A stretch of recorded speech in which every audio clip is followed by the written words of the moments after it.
with another release and more. This is Pro Wrestling Central. My name is John, and you're watching the Wrestling Report.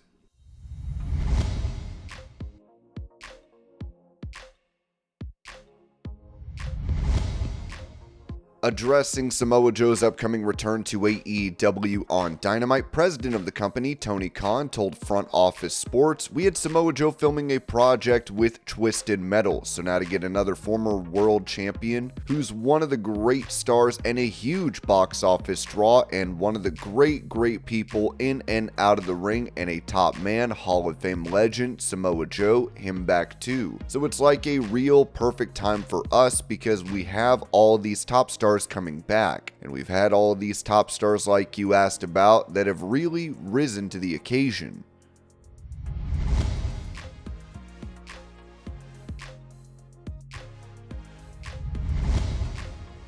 Mentioning why she prefers to be a heel as opposed to a babyface in WWE, Liv Morgan said this to the Cup of Belief podcast: "I gravitate towards bad guys, yeah, maybe naturally. I just feel like there's a reason for everything. There's a reason for this behavior, you know? There's something misunderstood there that I kind of want to figure out. That's my toxic trait. That's my red flag. Yeah, trying to figure it out. And then when you get that crowd, when everyone's yelling and booing at you, you kind of feed off it. It's so funny. It's such a different feeling than being cheered, like being disliked. Like, yeah, being a babyface is great, but to get people riled up enough that they want to voice their displeasure for you, that is such a funny feeling, and I love it. I'm obsessed with it. I want to see how much of it I can get."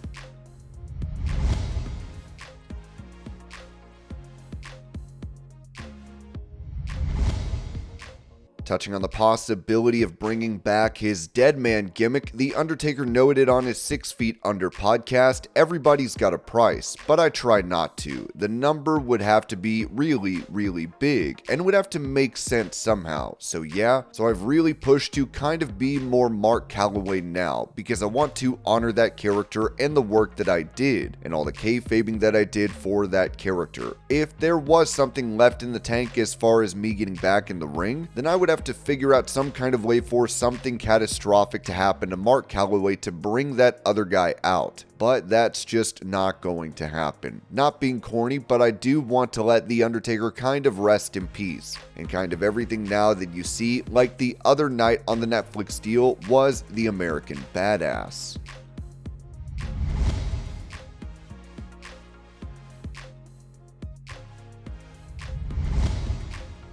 Asked about Jordynne Grace having to give up other income sources to move from TNA Wrestling to WWE, Sean Ross Sapp of Fightful reported that if you mean her OnlyFans, she shut that down several months ago. She effectively took a pay cut in order to join WWE. She'd become a millionaire at one point outside of WWE.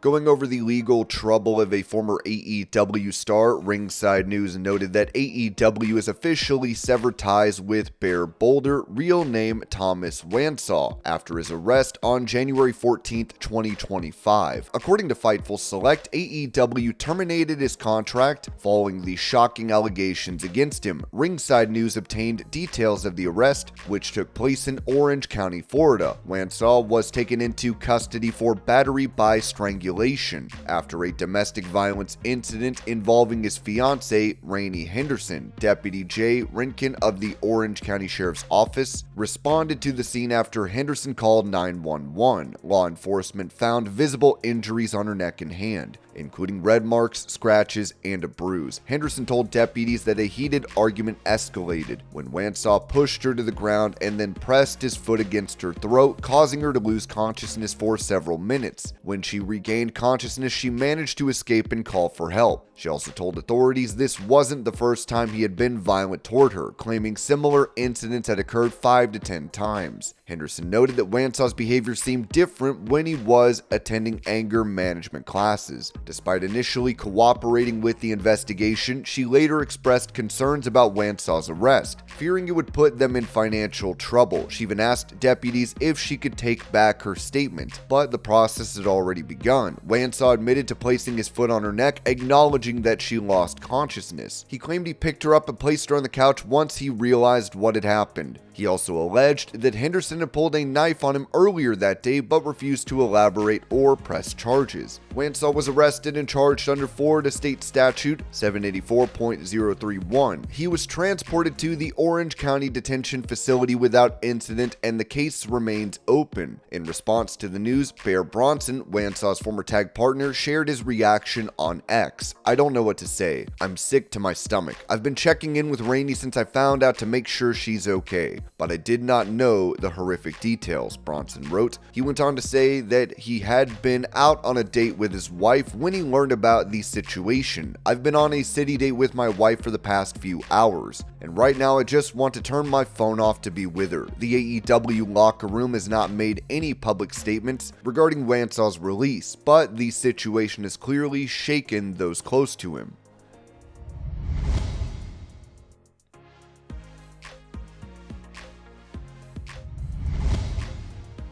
Asked to imagine a blockbuster trade between WWE and AEW, Seth Rollins said this to Sirius XM Sports: "You'll make some headlines with this one. I don't think there is anybody in AEW that's on that level. You're probably looking at it, if you're looking at a LeBron, that's like a John Cena level guy. I'd be looking at John Cena for an MJF maybe. That'd be the deal. Luka would be MJF. That's the level. That's how crazy that is."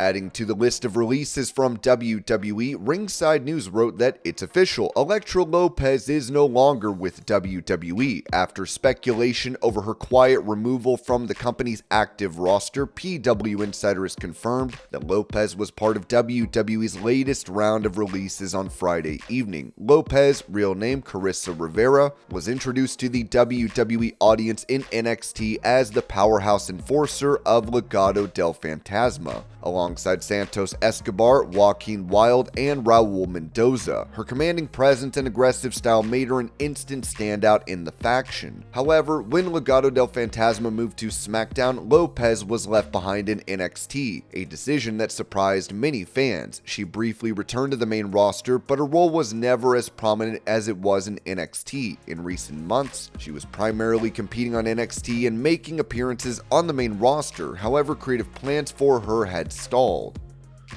And this was your pro wrestling news update. I hope you're all having a great day. Thank you so much for watching, and I will see y'all later.